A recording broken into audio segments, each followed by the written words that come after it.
안녕하십니까.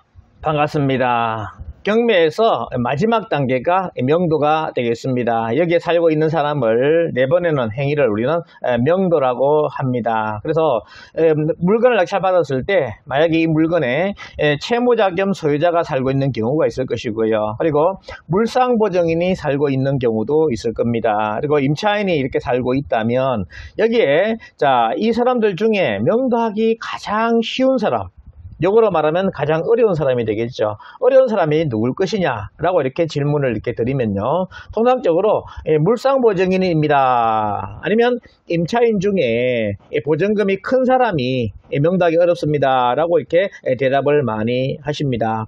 우리는 지피지기면 100점 백승이다 라고 이야기합니다. 적을 알고 나를 알면 이길 수 있는 그런 상황이 된다는 거지요. 그래서 적을 알아야 된다는 겁니다. 적을 알지 못하고 하게 되면 결국 돈이 많이 들어간다 보시면 돼요. 우리가 제자분들이 지금 많이 낙찰받고 명도할 때 결국 이렇게 비용에 대해서 제가 그 최대 200만 원까지 이렇게 줄일 수 있는 방법을 알려드린 경우도 있습니다. 그래서 이런 것들은 공개적으로 이렇게 말하기는 그렇습니다. 제가 개인적인 상담을 원하시면 어떻게 하면 줄일 수 있다 하는 것을 알려드릴 겁니다. 개인적으로 이 전화번호 있으니까 전화하시면 되겠습니다. 그래서 명도를 이제 본격적으로 들어가면서 결국 어떻게 이것을 분석할 것이냐 굉장히 중요한 문제죠. 요거에 대해서 세부적으로 강의를 하도록 하겠습니다. 저는 수성대학교와 영남이공대 평생교군 경매과정과 실전서과정 경매학원을 운영하면서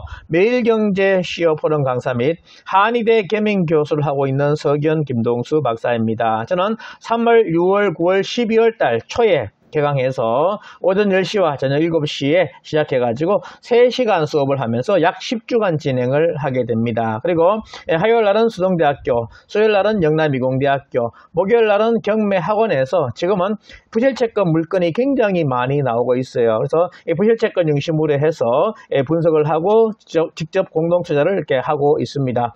관심 있는 분들 목요일 날 오시면 되겠고요. 그리고 토요일 날은 단기 속성반으로 해가지고 강의를 준비를 하려고 합니다. 그래서 관심 있는 사람 연락하시면 되겠고요. 교재는 맥 잡는 실전 경매인데요, PPT로 해가지고 핵심을 요약해서 강의를 하고 있습니다. 어떤 분은 저를 만난 것도 좋지만 이 교재를 만난 이것이 가장 큰 행운 중에 하나다 라고 하시는 분도 있더라고요. PPT로 해가지고 핵심을 요약해서 하니까 굉장히 짜임새 있게 만들어 놨습니다. 관심 있고 필요하신 분 있으면 연락을 하시면 되겠습니다. 우리가 페이지는 항상 65페이지 이렇게 우측 상단에 있습니다. 그리고 경매 절차도가 되는데요, 이 절차도는 경매 신청부터 해가지고 배당 요구 종길이 있고 우리 매각기일 2차 날이 되겠죠. 1등이 되게 되면 매각 결정을 7일 안에 하게 됩니다. 그리고 이거에 대한 확정을 하는데 7일 걸리게 됩니다. 그리고 확정되고 나서 20일 뒤에 매각대금을 납부하는데 이 확정된 때부터 매각대금을 납부할 수가 있어요. 그래서 매각대금을 납부하게 되면 경매는 소유권을 취득하게 됩니다. 그러면 명도를 바로 할 수 있는 상황이 된다는 거죠. 그래서 60일 안에 소유권 이전 등기 반드시 하시고요. 안 하게 되면 결국 무신고 가산세 20%하고 납부지연 가산세 1당 0.22%를 계속 내야 되기 때문에 상당히 큰 금액이 됩니다. 제가 1년 동안 안 하게 되니까 취득세의 50%가 더 가산되더라고요. 반드시 꼭 완납하고 나서 60일 안에 하시고요. 그리고 6개월 안에 인도 명령을 해야 됩니다. 만약에 신청하지 않으면 명도 소송을 들어가는 이런 상황이 된다 보시면 되겠어요. 그래서 오늘은 명도부터 해서 등기와 결국 인도 명령 강제집행 신청하는 것에 대해서 집중적으로 이렇게 보도록 하겠습니다. 그래서 강제집행 절차는 완납과 동시에 인도 명령을 신청하시면 되겠습니다. 그래서 인도 명령 신청을 해가지고 집행문을 부여받고, 그리고 보통 한 달 정도 시간 뒤에 인도 명령 송달 증명원을 법원에 가서 발급받을 수가 있습니다. 그래서 발급받아가지고 보관 창고 체크해서 집행관실에 접수하게 되면 강제집행이 시작이 됩니다. 그래서 1차 강제집행 통보를 하고요. 2차로 현장 방문해가지고 예고장을 붙이게 됩니다. 이때 우리 이사님 센터 대표가 와가지고 이 노무자 수, 집행 규모를 파악해가지고 집행 비용을 산정하게 됩니다. 그래서 이 비용을 결국 법원에 갖다 내야 되는 이런 상황이 되는데요. 보통 분양 면적에서 10에서 한 15만 원까지 상당히 된다 보시면 되겠습니다. 그리고 이 강제평을 보통 한 달 뒤에 실시하게 되는데 1톤짜리 트럭당 인부 1명이 와가지고 통상 3, 40평대 같은 경우는 12명에서 14명까지 오게 됩니다. 쉽게 말해서 강제평하게 되면요. 1톤짜리 본고가 14대가 들어온다는 거예요. 그래서 막 아파트가 들썩들썩하는 이런 상황이 되어버립니다. 그래서 처음 하시는 분들은 부끄러워가지고 현장에 안 가고 숨어 있는 그런 분도 계시더라고요. 근데 당당하게 하라고 이렇게 말씀을 드립니다. 그래서 이렇게 14대가 와가지고 그걸 싣게 되는데 왜 그런가 하면 결국 바닥을 깐다는 거예요. 만약에 이동하다가 파손이 되게 되면 집행관이 책임져야 되는 이런 상황이 되기 때문에 그렇게 14대까지 온다 보시면 되겠습니다. 그리고 이제 강제평을 하시게 되는데요. 파란 조끼 입고 와가지고 다 내립니다. 그래서 이것을 어디에다가 이사님 센터에다가 컨테이너 박스 다 갖다 넣어요. 그러면 여기서 동상 경매가 또 진행이 되게 됩니다. 통상 3개월 정도 시간이 걸려요. 이 비용이 보통 한 달에 20만 원 컨테이너 비용이 되겠습니다. 들어가고요. 만약에 이 동상 경매가 진행되는 날 아무도 입찰 안 해. 그러면 집행관이 직권으로 폐기 처분하라고 이렇게 내립니다. 그러면 폐기 처분 비용까지 다 내야 되는 이런 상황이 된다 보시면 되겠어요. 이것이 강제 집행 절차가 되겠습니다. 그래서 이렇게 하게 되면 비용이 33평 아파트 같은 경우에 통상 400만 원 전후 비용이 들어간다는 거예요. 이 비용에 대해서 우리가 받을 수 있느냐, 쉽게 말해서 이 점유하고 있는 사람들한테 이 강제평 비용을 받을 수 있느냐 하는 문제가 됩니다. 그래서 이것을 우리는 받을 수가 있어요. 그래서 이 비용이 들어가면 결국 받을 수 있는데 이 사람들이 재산이 있느냐 없느냐가 굉장히 중요하겠죠. 그래서 이것을 파악하는 것이 우리는 중요합니다. 그래서 자 서두에 질문했듯이 물상보증인과 채무자 겸 소유자가 점유하고 있는 경우, 그리고 배당 못 받는 임차인이 있는 경우, 그리고 임차인 중에 배당 못 받는 임차인 중에 1,000만 원짜리가 있는 경우 있고 전세금 1억이 있는 경우도 있습니다. 그러면 누가 힘들 것이냐? 그리고 배당 받는 임차인이 점유하는 경우도 있습니다. 뭐 유치권자도 있을 수 있겠죠. 자, 이런 분들이 점유하고 있을 때 여기에 점유한 중에 명도하기 가장 어려운 사람이 누구냐 하는 문제입니다. 그래서 통상적으로 물으면 물상보증이 어렵다라고 이렇게 이야기합니다. 왜? 이 물상보증인 같은 경우는 이 보증 쓴 사람이에요. 재산을 하나도 써보지도 못하고 결국 담보 제공한 사람한테 넘어간 이런 상황이 된다는 겁니다. 그래서 억울하다는 겁니다. 그래서 물상보증이 어렵다라고 하시는 분도 있고요. 아니면 전세금 1억 배당 못 받는 임차인, 이 사람이 제일 어렵다라고 하시는 분도 있습니다. 과연 실제적으로 그럴까? 지피지기면 100점 백성이라고 이야기했습니다. 알아보도록 하겠습니다. 자, 그래서 우리가 이 소유자가 은행에서 돈을 빌려가지고 이 집을 매입을 했습니다. 그래서 약정을 하게 되죠. 담보 제공하고 금전 대부를 받았습니다. 근데 이 소유자가 결국 이 약정을 하고 돈 빌리는데 원금과 이자를 안 갚아요. 그러면 지금 은행에서는 3개월만 딱 연체가 되면 바로 경매 진행을 시켜버립니다. 지금 현 정부에서는 굉장히 좀 은행에서 이 부실채권을 없애라 압박을 좀 많이 하고 있는가 봐요. 그래가지고 부실채권 물건이 지금 굉장히 많이 나오고 있습니다. 그래서 실정 과정에서 분석을 하고 우리가 공동으로 투자하든지 아니면 개인 투자하는 것을 적극적으로 지금 하고 있습니다. 저도 지금 실제로 투자를 하고 있는 상황이고요. 그래서 여기 관심 있는 분들 실정 과정에 오셔가지고 같이 투자해 보시면 되겠습니다. 대부법인을 만들어 가지고 지금 우리 금융기관하고 많이 지금 상의를 하고 협조를 하고 있습니다. 옛날에는요, 모든 금융기관에서 이 부실채권을 다 모아가지고 폴을 만들어서 이렇게 매각했는데, 이 지금 부실채권이 많다 보니까 이금융, 신협, 금고, 그 다음에 뭐 이렇게 축협 이런 데 있죠. 이런 데 같은 경우는 이거를 다이렉트로 이사가 매각할 수 있는 권한을 받았어요. 그래서 이사하고 지나면 이 물건을 다이렉트로 받을 수가 있다는 겁니다. 그래서 그런 물건들이 많이 있으니까 관심 있는 분들 지금 혹입니다. 이것이 결국 올해 끝날 거예요. 또 올해 지나게 되면 그렇게 수익이 높을 수가 없습니다.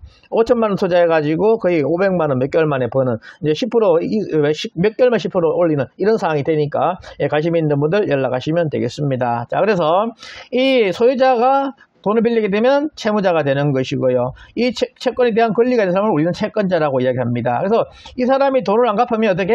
은행에서 법원에다가 경매 신청을 하게 됩니다. 그러면 법원에서는 어떻게? 이 물건에 압류를 해요. 그리고 압류를 해가지고 결국 경매 절차를 통해서 환가를 해서 결국 부동산을 현금화 시키는 거죠. 법원에서 배당해주는 이 절차가 경매라 보시면 되겠습니다. 그런데 이 물상보증인은 뭐예요? 어떻게? 이 아들이 와가지고 아버지요 돈 좀 주이소 그러니까 아버지가 돈이 어디 있나 이러면 그러는 거예요. 그러니까 아들이 아버지 집 있잖아.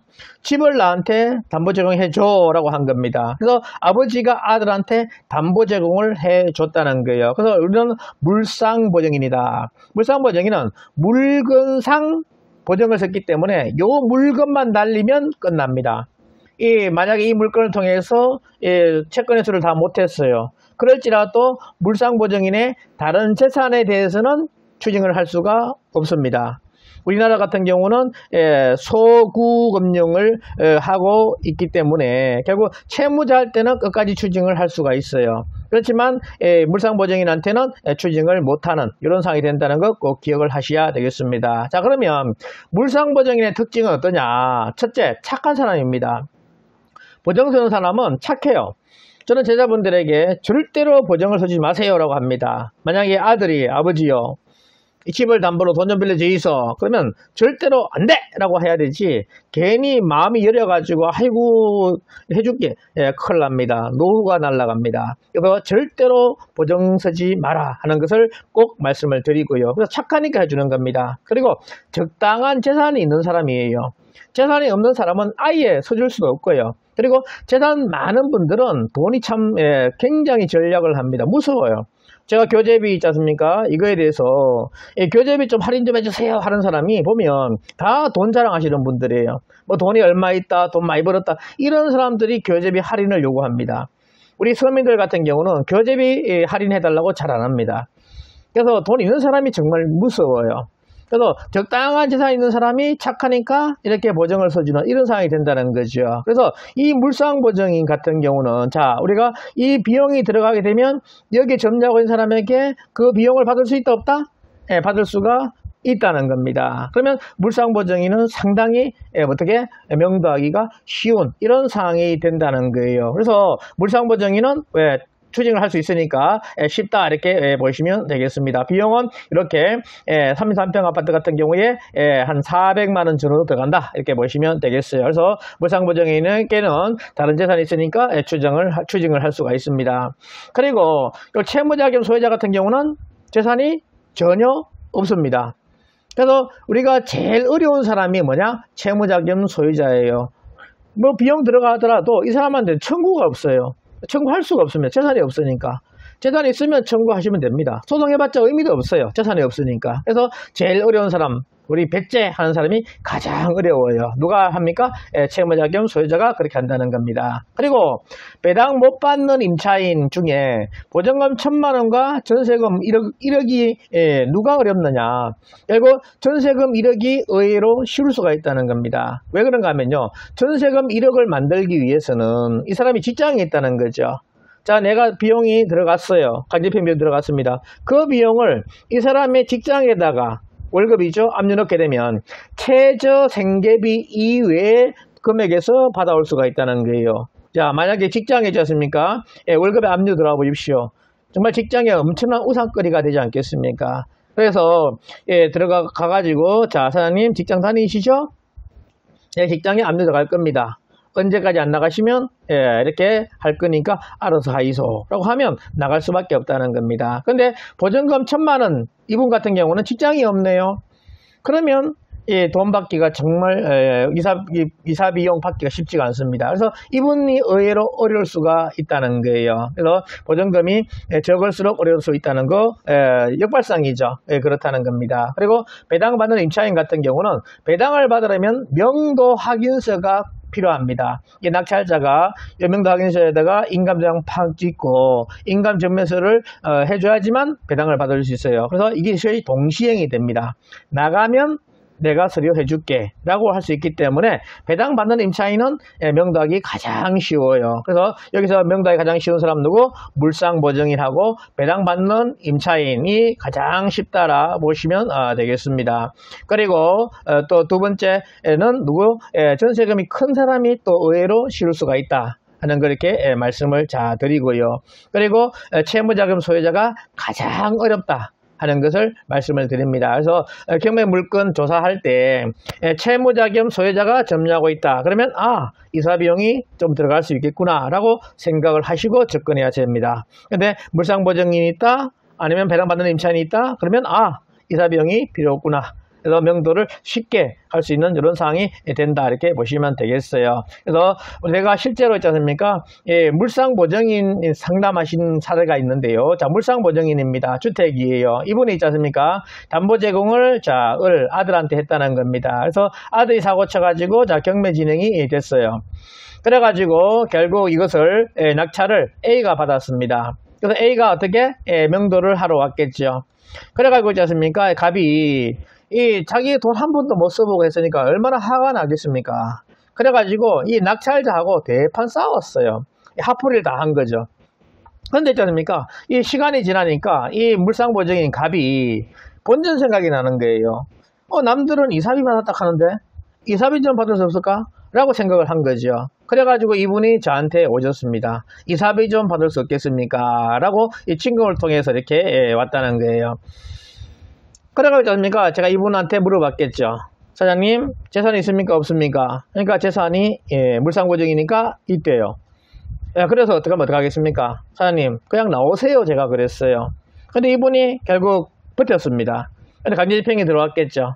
간접집행이 들어왔을 때 결국 그 전날 나왔습니다. 나중에 한 달 뒤에 법원에서 서류가 날라왔어요. 그래서 보니까 조정 신청 해가지고 날라왔는데 결국 이분이 완납할 때부터 해서 나갈 때까지의 월세 하고 그 다음에 나갈 때 화가 나니까 물론 또 발로 좀 찼네요. 수리비 하고요. 기타 비용 해가지고 500만 원에 대해서 이렇게 날라왔더라는 겁니다. 그래서 그걸 저한테 가져오셨어요. 원장님 어떻게 하면 되겠습니까?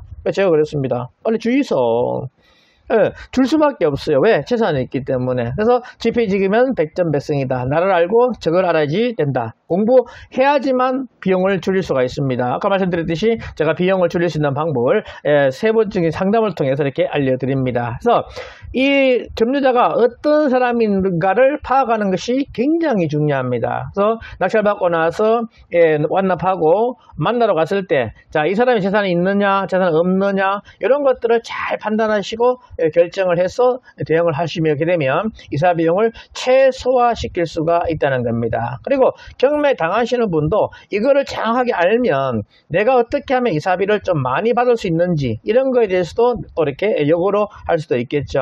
그래서 그런 것들을 내가 아는 만큼 재산을 증식할 수 있고 또 비용을 줄일 수 있다 하는 것을 말씀을 드립니다.